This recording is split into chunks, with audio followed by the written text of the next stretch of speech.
right now. Today is the day that you choose to change the rest of your life.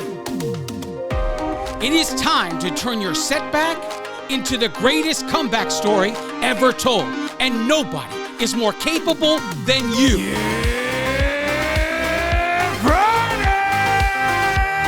This is the Ranting Weight Watcher podcast, the future #1 weight loss podcast in the world. I am your host, Donato Russo. I hope you enjoy the show today.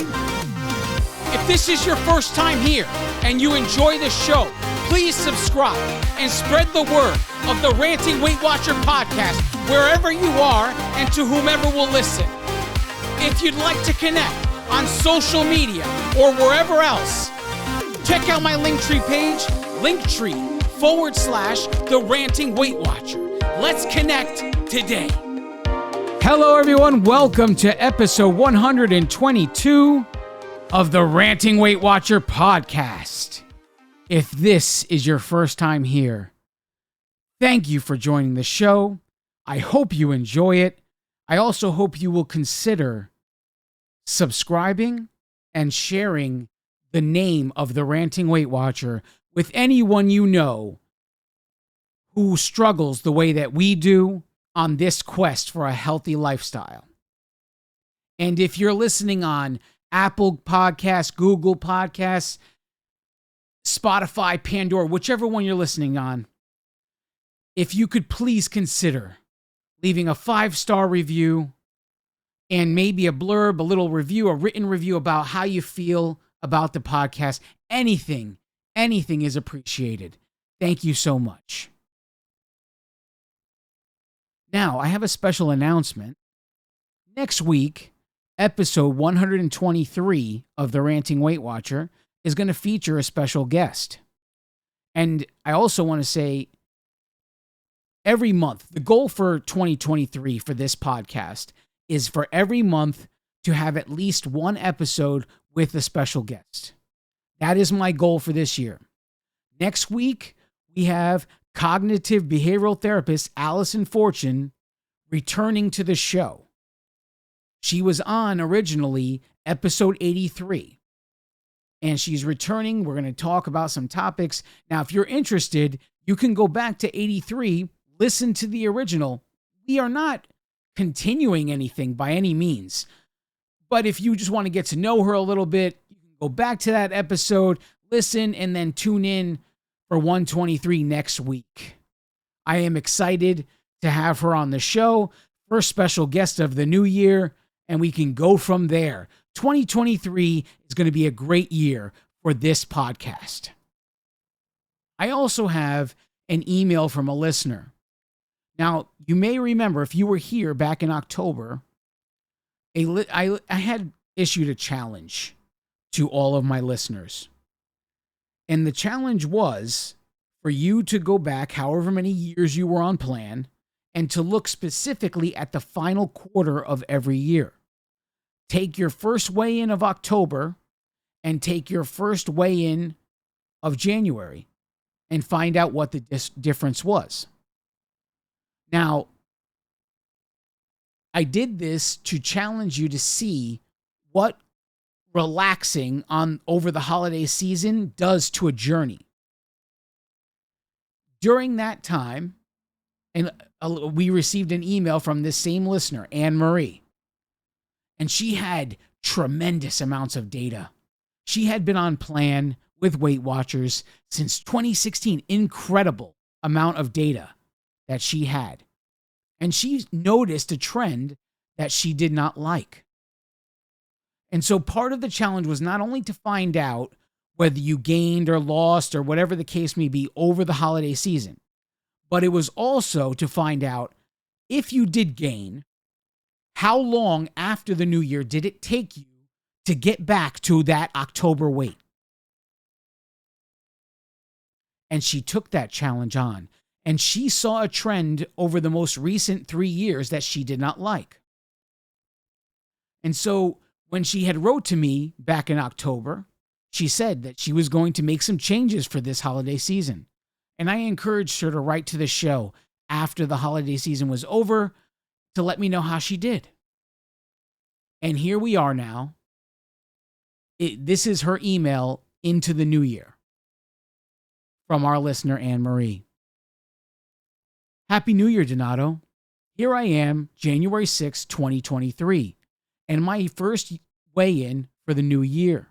I am very happy to report that I took your challenge back in October, and this is the first fourth quarter in over 2 years that I have a loss to record. From my first weigh-in in October through my first weigh-in in January, I am down 9.7 pounds. Hallelujah. I don't think I would be here with this loss if I hadn't listened to your show, episode number 112, in October and taken this challenge. You gave us all a challenge to do our research and learn from it. Knowledge is power. Thank you, and here's to 2023.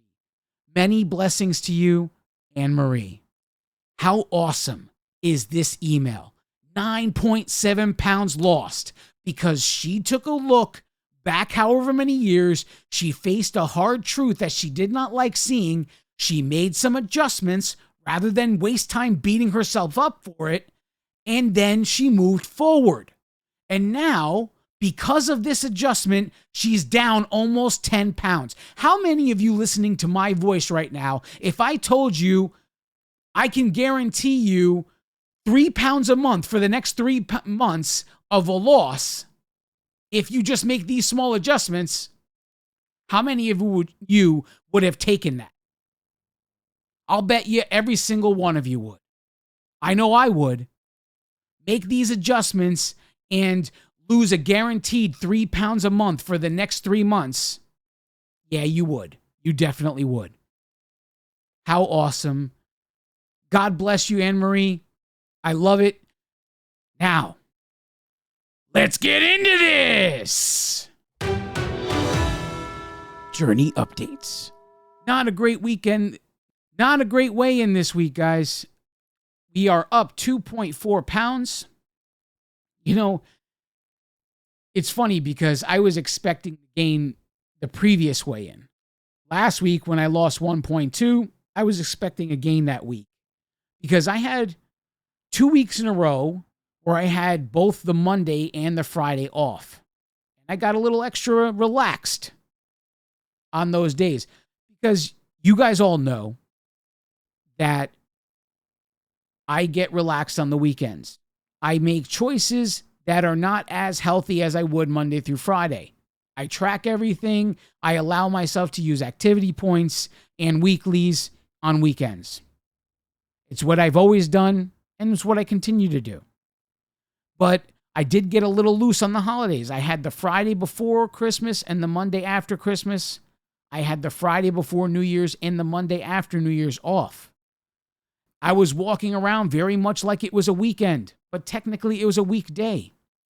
So I was definitely expecting a gain last week.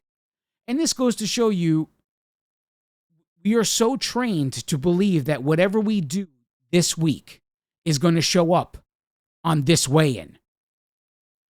And here we are.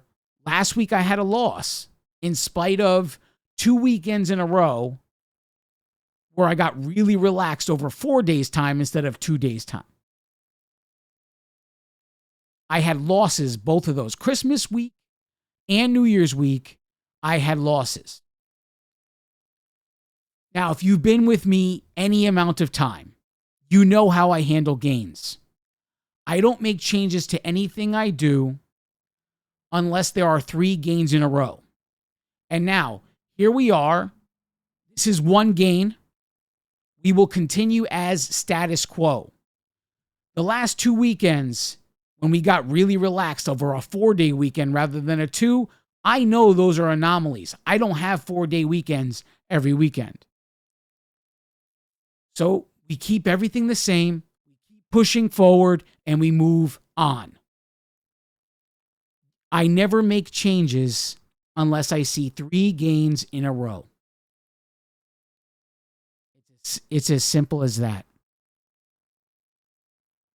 Total pounds lost since January 2019 is 154.8. Pounds remaining to get to the 175 milestone is 20 pounds. Pounds remaining to get to the 200-pound milestone is 45.2 pounds. I am in the middle of a consistency challenge for myself. I just finished up week 7. So in week 7, we did meet up all of the goals that we had for the consistency challenge. I did 5 workouts. 3 of them were outdoor walks. 2 of them were Leslie Sansone workouts.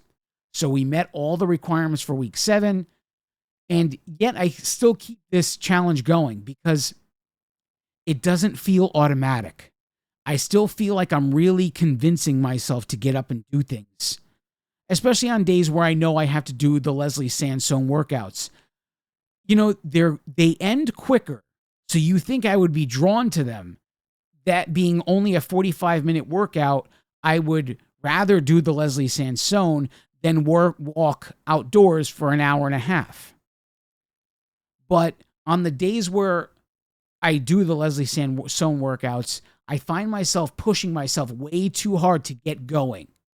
So I will continue this consistency challenge until the Leslie Sansone days are as automatic as the outdoor walk days. You know, I don't ever question anything. At 4:00 when I punch out for work, if it's a walk day, sneakers are on and I'm out the door.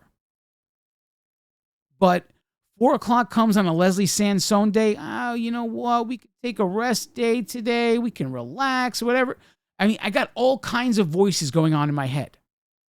Until it gets to the point that I just get up and put my sneakers on and do what needs to be done at 4:00 for Leslie Sansone, as it is going out the door and walking, I'm going to keep reporting this consistency challenge every week. Now, next week, we're going to keep it simple. We're still the same goal. 3 outdoor walks, 2 Leslie Sansone workouts. So week 8, nothing changes. The goal is to walk Sunday, walk Monday outdoors. Then Wednesday, Friday, we're going to do Leslie Sansone. And Saturday, we're going to do the 3rd outdoor walk. That's the plan for week 8. I will report to you next week how week 8 went, and we'll go from there. So today I want to talk about, it's kind of like something that happens every year. Every year you get a crowd of the new year, new me mentality.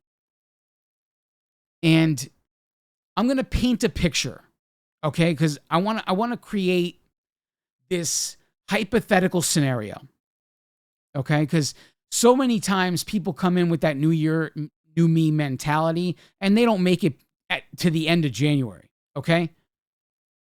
So I'm going to paint a picture. It's 2022, January 1st, and you decide, new year, new me, I'm starting it, I'm going to do it. This year is the year I finally get healthy. So you hit the gym on your first, finally the holidays are really over, and you decide to hit the gym and start doing what you do. Maybe you join Weight Watchers, maybe you do keto, whatever the case may be. You picked a health plan, you picked a gym, and you're getting to work. The majority of the people begin to quit. Well, Quitter's Day is January 17th. And from January 17th to February 15th, 80% of the people that started are gone. Okay? But in my little picture that I'm painting for you, you make it through. You didn't quit. Quitter's Day came and went, and you're still here. Okay? And now you notice that you struggle here and there, and you make some adjustments in your lifestyle, and you're finding some success. Especially with food. You know that there are certain things that trigger you, so you're kind of staying away from those things. There's other things that you know that, I mean, you can handle them a little better. They don't trigger you as much as some other things, but there's still a concern of yours because maybe eating that item causes you to snowball into the stuff that really triggers you. And it ends up being this massive binge event. So you're doing really well and you're really conscious of those food items that cause these things. And being so conscious of them causes you even more success. And you're doing well and you're strong and you're staying with it. First quarter of 2022 is over. And the majority of the people that started New Year, New Me are all gone. And here you are. Now you're getting into spring. And you're feeling good. You have some success. And it's becoming a snowball. Your success is becoming a snowball. Your confidence is raising. And you're taking some chances. And you're really finding some success in the weight loss plan you've chosen. And these milestones that you've always wanted are just coming. And they're presenting themselves. Now we hit the end of spring and summer's coming. And we get that Memorial Day weekend. Now that's like the start of the summer. That's like, let's kick off the summer, right? And people are doing barbecues. Then you get 4th of July. I mean, every Saturday, if it's a beautiful day, you're at the beach, you're doing things, you're having a good time. And now you're being presented with something you haven't been presented with. And everybody is relaxing and having a good time. And with that outdoor stuff, a lot of the time comes alcohol. A lot of the time comes the barbecue. I mean, barbecue food is some of the most delicious food on the planet, right? And you're tasting things that are slow cooked and all this stuff, and the meat is falling off the bone, and it's so good. And it's like a celebration phase of life. And maybe you start to gain a little bit, but you know what? You keep control. For the most part, you have some gains here and there, but you make the correction, you pull the leash tight, and you make it straight through the summer with minimal issues. And you're actually proud of yourself. You're proud and you're even more confident because you know the summertime's over, that cold snap comes in, football season begins, and now you know you're faced with the holiday season. You're on the doorstep to it. It gets colder, it gets colder, it gets colder. And now all of the things you've been avoiding, all of the stuff you know trigger you, it's all over the place. All of it. It's all around you.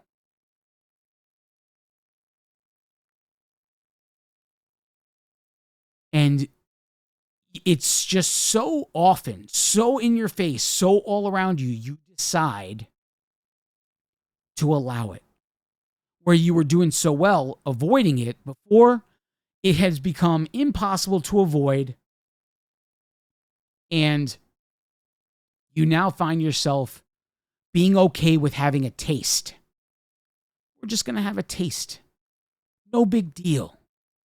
We're going to get back into this after the break. Don't go anywhere. I now present to you the Ranting Weight Watcher Accountability Creed. If you choose this day to say this creed, you are accountable to me, the author. You are also accountable to all of those before you who have taken the creed, and all of those after you who will take the creed. But most of all, you are accountable to yourself. Now recite with me the Accountability Creed.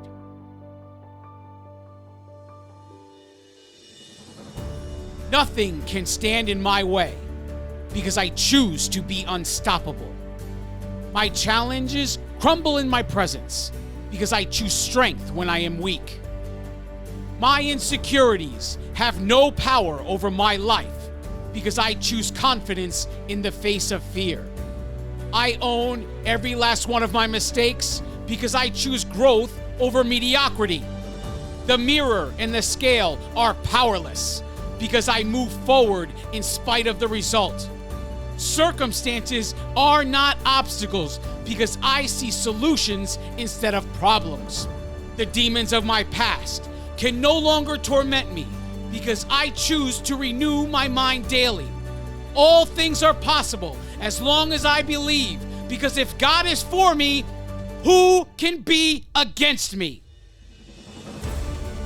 This is the creed I declare each day. It is about what I do, not what I say. I will learn the work that needs to be done. I will never stop, even when I've won. I will work consistently, no matter the cost. I refuse to believe that all hope is lost. I will work when I want to. I will work when I don't. I will work when they are cheering. I will work when they won't. I will work when it's easy.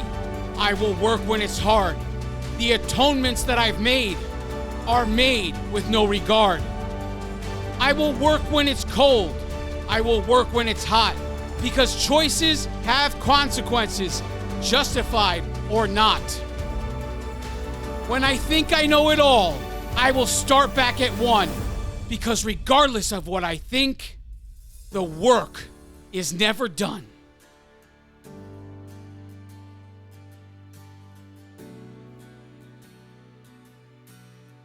And from this moment forward, when times are tough, I choose to believe that I am enough.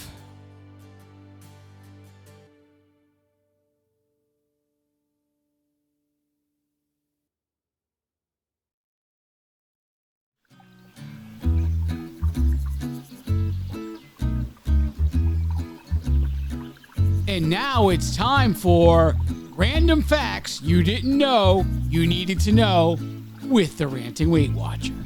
Today's random fact is about the human body. 25% of your bones are located in your feet. Each foot contains 26 bones, 33 joints, and over 100 muscles, ligaments, and tendons, with both feet totaling 52 bones, or about 25% of the total bones in your entire body. You're often so busy focusing on the key areas like our abs, arms, thighs, that we don't really pay attention to fitness in our feet. Our feet don't just contain 25% of our body's bones. They are also the foundation for every vertical movement we do. Your balance, strength, power, and control begins with your feet, and they contain muscles that need development too.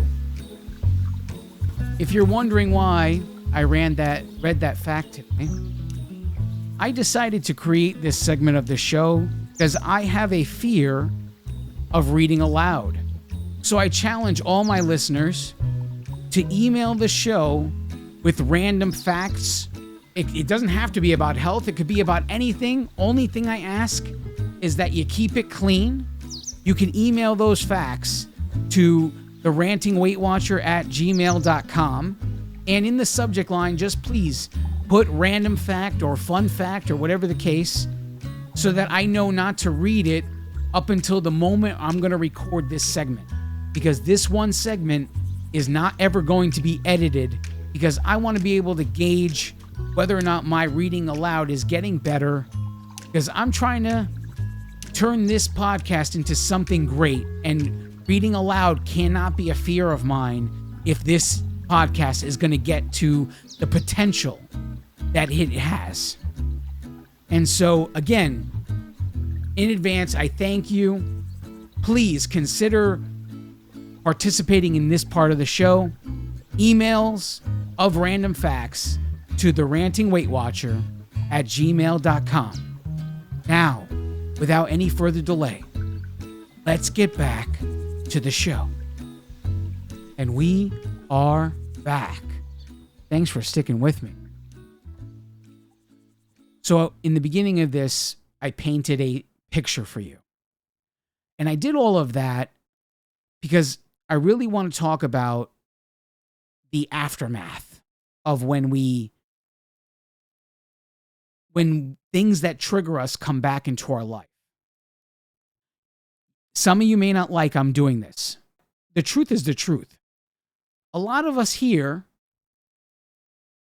are here because we have an unhealthy relationship with food. So many of us, we could easily say, I'm sure that a physician somewhere would say, yes, you have a food addiction. Because look, anybody can easily say, oh yeah, he's an alcoholic, right? Or he's addicted to smoking cigarettes, or what, she does drugs, whatever the case may be. It's easy to point the fingers at those people. But in reality, we're in the same position because our drug of choice is simply food. As a matter of fact, we chose the worst thing to become addicted to. You can live without alcohol. You can live without cigarettes. You can live without drugs. You cannot live without food.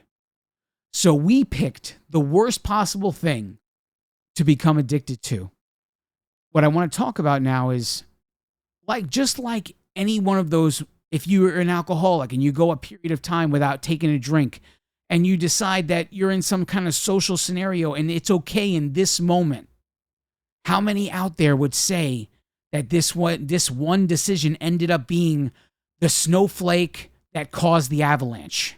That you've been doing so good for so long, but this one taste caused you to drink for days afterwards. Because it was like getting something back that you haven't had for so long. The same thing with that cigarette. You're standing there with someone, you're in a scenario, social situation, a bunch of people are smoking, and someone offers it to you knowing it's been months and months since you had a cigarette. But it's a social situation. Come on. We're having a good time. Don't you want to smoke with us? Whether it's drugs, the same thing. Don't you want to hit? Come on, join us. You've been clean for too long. You've been clean for so long. Reward yourself. And just like anybody who's making any of those decisions, we make that same decision. For me, it could easily have been, I avoided cookies for the longest time. In the beginning, my first year on WW, I knew that cookies were a trigger for me. And if you haven't gone to the beginning of episodes, on weekend mornings, my ritual was this. Before Weight Watchers, I would wake up at 5 a.m. on a Saturday morning. Way before anybody else would, I would go downstairs where the package of cookies for that weekend was in the cabinet. I didn't discriminate. It didn't matter what package was there. Every Friday, my wife bought a brand new pack of cookies. And then Saturday, I would make a pot of coffee at 5 o'clock in the morning. I would sit with this brand new package of cookies. I would eat cookies and drink coffee until everyone else woke up. And I would watch movies. I would do all this thing. This was my me time. Because I woke up before everyone. And there were at least 3 hours between the time that I woke up to the time that everyone else started coming down the stairs. The amount of cookies I would eat would be dictated by how much coffee I had left. As long as I had coffee, I kept eating cookies. And then 8:30, everybody would come downstairs, and I would have my real breakfast after eating all those cookies. Whatever the case may be. Pancakes, eggs, whatever the case may be. This was my ritual. And then on Sunday, I would do the exact same thing and finish whatever cookies I did not finish on Saturday. And I did this for, God, I can't even tell you how many years. That was my ritual. In spite of having gastric bypass in 2004, this was still my ritual. All the way up to 2019 when I decided enough is enough. And I joined Weight Watchers. when I began on Weight Watchers, that first weekend, so that Sunday morning, I went to Weight Watchers on Saturday. That first Sunday, I still woke up at 5 a.m. And I was faced with a very difficult issue. And there was no way I was going to allow myself to have any cookies. And I don't know you can go way back into my Connect page and see my very first post. My very first post on Weight Watchers Connect is a picture of me holding a bitten apple, because that was my answer that morning, that Sunday morning, when I realized my ritual ended the day before my first step into Weight Watchers. My ritual ended that day. And I knew that I couldn't allow myself to have any cookies, because I knew that I couldn't have any logical amount that wouldn't blow my day. And I avoided cookies for the majority of that year, from January all the way to December 2019. That's when the irresistible cookies come out. See, it's one thing to eat mass-produced, factory-made cookies. It's another thing when you're presented with cookies that are made at home from scratch. I noticed, so in the beginning of this episode, when I talk about that email from Anne-Marie, I noticed that my last couple of holiday seasons, when those cookies would come out, that I was on a serious uptrend during those 3 months of the holidays when those cookies would be around. And it got to the point where the amount of weight gained from October to January took until June to lose. So however much weight I gained, it took me until June to lose all of that weight. And then here we are, just a few months away from facing holidays all over again. And that's what was the goal, to make you understand, of episode 112. And that happened many, 2 or 3 years in a row like that. The first year, my first holiday season, I was so strict with myself, I ended that holiday season with a loss. I entered my second holiday season. This would be the 2020 holiday season. I entered that holiday season with a lot more confidence that I could handle things. And I ended that one with a gain. Not a crazy gain, a very small gain that was gone first week of January.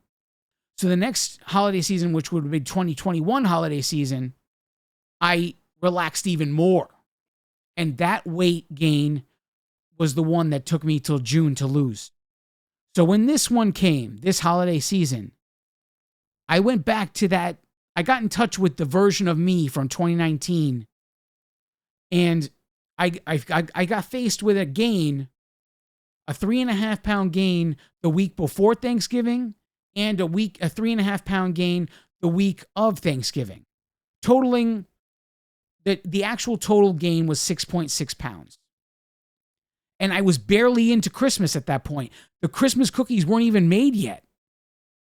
And my weigh-in after Thanksgiving totaled 6.6 pound gain. And I managed to navigate Christmas and lose all of that weight. So 6.8 pounds lost by the first weigh-in of January. Actually, no, that wasn't the first weigh-in of January. That was the last weigh-in of December. December 31st was the last weigh-in of the year. That marked the 6.8 pound loss from all of the weight gained at Thanksgiving and the week before. I want to concentrate on that taste, because that taste creates a reaction that is very hard to control. It's very difficult to not want more. When you avoid something for quite a while because you know you can't handle things, you can't say no to these things. I would say that it's very necessary for you to stay away from them if you know they trigger you into a bunch of other bad behavior. Until you're strong enough that you can face them. Because the taste doesn't go away. The desire to have it only comes even more. And when you have this kind of relationship with food, there isn't a doctor on the planet that wouldn't say, hey, listen, you probably do have a food addiction. And things have to be handled differently. It's not about give yourself some grace and all this other nonsense. When you have addictions, things have to be handled differently. And the rules that apply to most of the people, the blanket rules, may not apply to you. They may not apply to most of us in reality.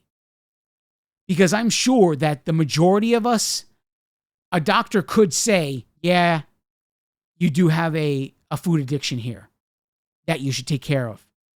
And I'm not sitting here accusing you. What I'm saying is that moment when you decide to have that taste, it's extremely difficult to come back from. And it can cause a binge that is almost uncontrollable. But we are all faced with that moment where we have to rein it in at some point. We have to say enough is enough and get back to work. And for some, it takes a lot more effort than others. For some, they go right past the new year. The idea that, oh, new year, new me, didn't even faze them because they are lost in pleasing their tongue because they got a taste. And it's almost like you have to go through a detox, the holiday detox, whatever you want to call it. Detoxing from all of the stuff you allowed yourself to have during that final quarter of the year, because it doesn't just go away. It is imperative, however, that you step away from it. It is imperative that if you don't have a control over that situation, you have to get back and take that step away. Not everything is important. Just because you see it doesn't mean it's important for you to have it. Listen, every week of the year, you shop at a grocery store. Every week of the year, you pass by Snickers, Twix, Hershey's with almonds, whatever you want to call it. Baby Ruth, Payday, 100 Grand Bar. They're all sitting there, those impulse buys, at every register. They're all right there. You walk by them every week and you say no. You don't even give it a second thought. They're right there. You can grab them literally every week. But for some reason, when they're sitting around from Halloween, you can't handle life because it's in your house. That's the kind of thing I'm talking about here. Now, if you never get that taste of that Halloween candy, do you ever get to that point where you can't handle the Halloween candy being in your house? There's 2-gallon-sized Ziploc bags downstairs right now filled with holiday candy. Whether it's Christmas candy, whether it's Halloween candy, it's all there. I made it through the entire holiday season without tasting any Halloween candy. And part of that is because of my desire to stay away from mass-produced items. I'm not saying everybody should have this desire. I'm saying that that's what helps me. That the appeal is just not there for the mass-produced item. It doesn't seem as special as the one that was made for you. So it's easier for me to say no to. I'm not saying that that's what you should do. I'm saying it becomes a lot harder if you can't, because your choices are a lot more vast. But if you think about how many days of the year you are in that grocery store, if you shop once a week, that's 52 visits to the grocery store. And we know that I'm undercutting. You know that there's more than once a week that you're headed to the grocery store. And you know that there's more than once a week you're headed to a pharmacy. And there's more than once a week that you're headed to a Walmart. Every single one of these kind of stores, Target, Walmart, a gas station, Every single one of these stores has those same impulse buys. Snickers, Twix, Payday, Baby Ruth, they're all there. And you can walk right by them. When we get a taste of these things, we can become so consumed with getting the next taste. It's like we make that situation happen. It's extremely difficult to come back from it. But it must be done. And whatever you need to do, if these things are in your house, whatever you need to do to make it so that it's out of sight, out of mind, whatever the case, if you have the power to just throw it away, then throw it away. If you're going to give it away, give it away. Whatever you can do to make your life easier, you have to do it. Well, I got other people in the house with me. Okay, fine. Tell those people to put it somewhere where you can't get to it. Simple as that. I don't care. Whatever they want to do. They want to put it out of your reach on the highest shelf, on the highest cabinet, whatever the case. They want to get a lock box and put a lock on it. That too. Whatever works. I'm looking out here for you. I want you to succeed.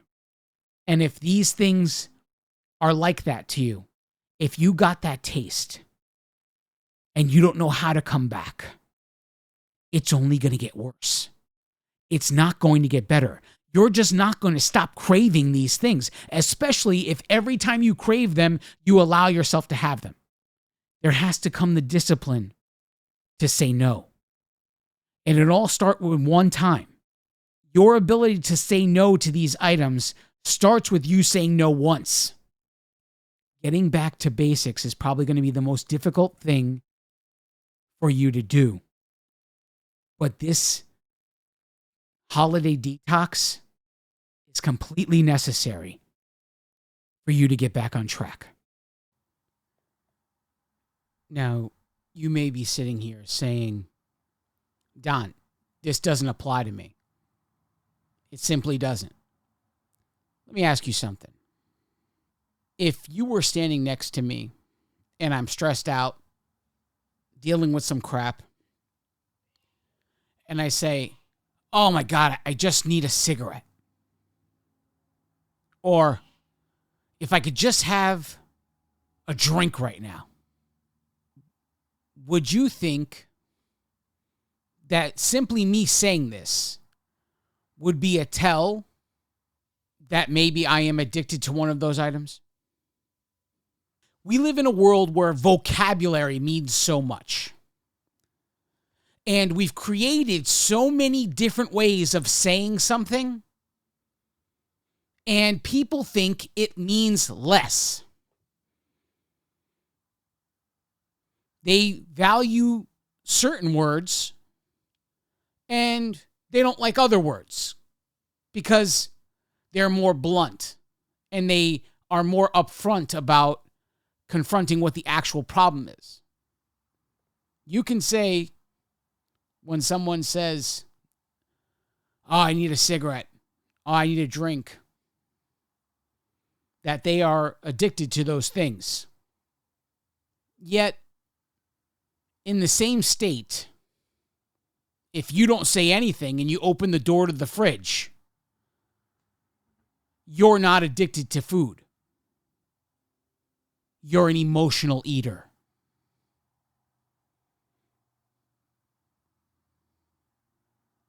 Sometimes the vocabulary we hide behind is also the jail cell we decide to live in.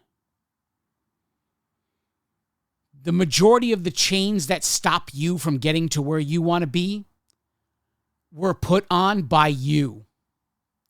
And until you face that, you're not getting anywhere. You're just going to keep pulling at the same chain over and over like a dog tied to a tree. Until you realize the only way to truly get free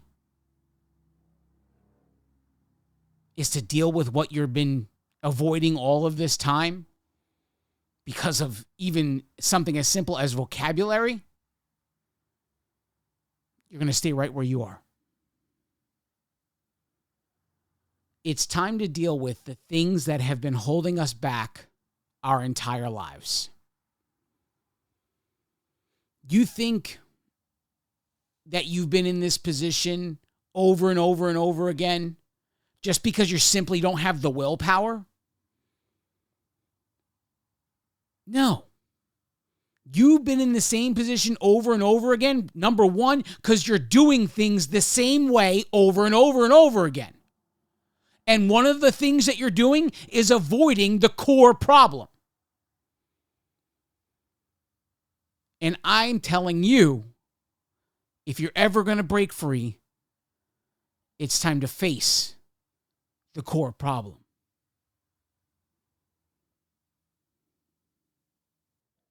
As I sit here finalizing this podcast, it is January 12th, 2023. This entire journey started with a hard look in the mirror on January 4th, 2019. On that day, I faced a hard truth. That truth was 15 years prior to that moment, I was 460 pounds and I went to 277. And then I wasted the next 15 years of my life going from 277, and at the moment I stepped on that scale, back to 403. And it wasn't to sit there and self-wallow. It wasn't to beat myself up. It was to see the truth for what it was, and to finally realize the one person that had the keys to get out of the jail cell all along has been me. And the one person deciding not to use those keys was also me. I had ruined everything I created. I finally realized it. And it was to get back to work, realizing everything I had done from that point forward had to be based in truth. Who was the one really in control of my future? Me. And who was the one that needed to make changes necessary? Me. And that's what I'm telling you today. The longer you sit in the lies that you've created, the delusions you've created, and avoiding the truth, the longer you sit there is the longer it's going to take to get to where you want to be. So, decide, make the change, and move forward. That's all that's necessary. It's simple. It's so simple, it's gotta be the truth, because it's what I did. I faced the truth, I made the change, and here I am, 4 years later, 150 plus pounds down, and I'm still not to where I want to be yet. I have a lot of growing to do, and I'm telling you, if you want to get here, there's a lot of growing you need to do, and until you take those steps to grow, you'll never get here. So start making those steps now, so that you can do the growing you need to do to get here. I love each and every one of you. God bless you all.